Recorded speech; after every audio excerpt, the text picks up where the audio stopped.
बता रहा हूँ, मैं सोनोग्राफी करना चाहता हूँ, कर नहीं पा रहा हूँ, क्योंकि प्रशासन ने निम्न स्तर की सोनोग्राफी मशीन खरीदी हुई है। इसकी जिम्मेदारी कौन लेगा? मेरे सुबह से हाथ दर्द कर रहा है, मैं सोनोग्राफी नहीं कर पा रहा। अगर यहाँ पे बढ़िया मशीन हो तो मैं डेली 100 सोनोग्राफी करूंगी यहाँ पे। इसकी जिम्मेदारी कौन लेगा यहाँ पे? अरे बस मैं यहाँ अरे ऐसे थोड़ी बैठूंगा, यहीं बैठूंगा बस। ये धंधा, ये हमारे घर वाले सारे भैया, मैं बस गरीबी से आया हुआ आदमी, पीछे हट जा। काम के लिए सड़क भी नहीं जाती है और मैंने सारी चीजें देख रखी है। पर ये जो जनता के खिलाफ यहाँ पे नाइंसाफी भ्रष्टाचार हो रहा है, उसके खिलाफ मैं ऐसी आवाज उठाऊंगा। मैं सुबह से देख रहा हूँ, मैं सोनोग्राफी नहीं कर पा रहा एक भी। 7 सोनोग्राफी करी है मैंने सुबह से बस, और 10 बजने वाले, 9:30 बजने वाले, मेरे को कम से कम 150 सोनोग्राफी कर देनी चाहिए थी अब तक। पर कोई सुनना ही नहीं चाहता है। दबाव बनाते हैं, प्रशासन दबाव बनाता है कि इसको यहाँ से हटा दो, इसको दूसरी जगह भेज दो, मेरे को मार देंगे। ये मेरे को धमकी आती है डेली शाम को कि ये जनता के लिए कैसे बोल रहा है। डेली शाम को मेरे पास कॉल आता है कि कौन है तू, क्यों कर रहा है ये सब, मशीन के लिए क्यों बोलता है। मैं मशीन खराब है, दर्द तो मेरा हाथ करता है ना, मैं तो बोलूंगा। सोनोग्राफी करते टाइम, सोनोग्राफी जब मशीन पे नहीं होगी, दर्द मेरे हाथ में होगा तो कौन बोलेगा? जनता तो बोलती नहीं है। सही बात है। पब्लिक दूर से आती है, पब्लिक दूर से आ रही है, यूपी से आ रही है, बयाना से आ रही है। सरकार की जिम्मेदारी नहीं बनती क्या? अगर कोई सरकार 30 लाख दे रही है सोनोग्राफी मशीन के, 7 लाख में 2 मशीनें खरीदी है, 30 लाख में ऐसी मशीन आ सकती थी कि जनता के लिए बहुत भला हो जाता।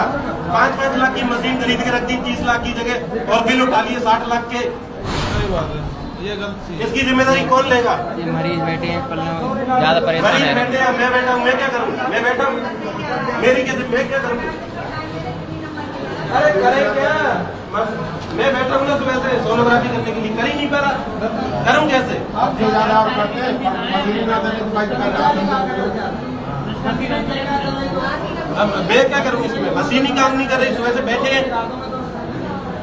एक मरीज को 10-10 मिनट तक देखना पड़ रहा है कि किसी को छूट गया तो केस तो मेरे पे ही होगा ना। अगर इसमें कोई बीमारी है, इसके मैं जांच कर रहा हूँ, कोई छूट गई तो ये तो केस तो मेरे पे ही करेगा। और प्रशासन क्या देता है कि तुम तो ऐसी नॉर्मल रिपोर्ट दे दो, तुम्हें क्या मतलब है? तुम क्यों आवाज उठा रहे हो? तारीख 24 हो तो दे रहे हैं, और 24 तारीख तक जा रही है। दूसरे जिले में 100 रेडियोलॉजिस्ट बैठे हैं। भरतपुर की जनता ने क्या किया? क्यों नहीं बैठे यहाँ पे? और जब हम जैसे ज्वाइन कर लेते हैं तो हमें ऐसे प्रताड़ित किया जाता है। यहाँ पे मैं यहाँ पे 3 महीने से काम कर रहा हूँ, प्रताड़ित महसूस कर रहा हूँ। यहाँ के सारे, मैं बोलना नहीं चाहता, पर इस हॉस्पिटल में क्या होता है क्या नहीं होता। प्राइवेट हॉस्पिटल सारे के सारे पनप रहे हैं, यहाँ पे काम करते हैं और सारे के सारे मरीजों को प्राइवेट में इलाज करते हैं। सारे के सारे एक भी ऑपरेशन करने यहाँ पे नहीं करता हॉस्पिटल। क्यों नहीं करता? भरतपुर की जनता क्यों पैसा वो करेगी? जितने भी डॉक्टर सब सोनोग्राफी अभी कम से कम यहाँ इस हॉस्पिटल के 7 से 8 डॉक्टर बाहर सेंटरों पे सोनोग्राफी कर रहे हैं। इस चीज की मैं गारंटी ले रहा हूँ। और प्राइवेट में कर रहे हैं, जाके बैठे हुए हैं सोनोग्राफी। प्राइवेट की लिखते हैं और प्राइवेट की लिखते हैं जांचे, और सारे ऑपरेट करते हैं बाहर जाके। ये कैसे निम्न स्तर की मशीनें खरीद ली इन्होंने? कैसे काम करें हम?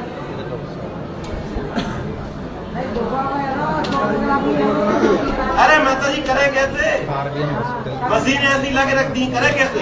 ये भरतपुर में RBM हॉस्पिटल की घटना है। ये डॉक्टर साहब बैठे हैं, ये सोनोग्राफी की कोई प्रॉब्लम है, इसकी है, मशीनों की प्रॉब्लम है, मशीन काम नहीं कर रही है। 30 लाख का बिल उठाया है और 5 लाख की मशीन लाके 30 लाख का प्रोटेक्ट कर लिया है, बिल उठा लिया है 60 लाख का। धड़ल्ले से भ्रष्टाचार हो रहा है मरीजों से। और ये जनता परेशान हो रही है। आज दिखावे आ रहे हैं, 24 तारीख की डेट दे रहे हैं। जब तक मरीज है कछुए होगा तो कौन जिम्मेदार है? जाको ये डॉक्टर साहब बड़े भले आदमी हैं।